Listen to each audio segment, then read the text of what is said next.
How to fix Facebook? You can't use this feature right now.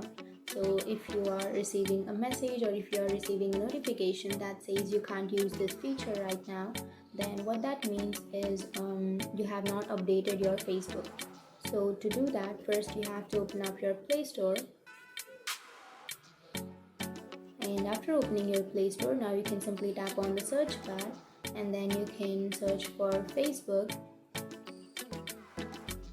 And after searching here, if you have an update option instead of this open option, then you have to simply go and update your Facebook. So after updating, you might fix that problem. So the line "this feature is not available right now" means that Facebook has not yet uploaded that feature, so it might take some time. So the only thing you need to do is you have to wait for some days or some weeks, and after that you might find that feature on Facebook. And that's it. And if you have any questions, feel free to comment below. Thanks for watching.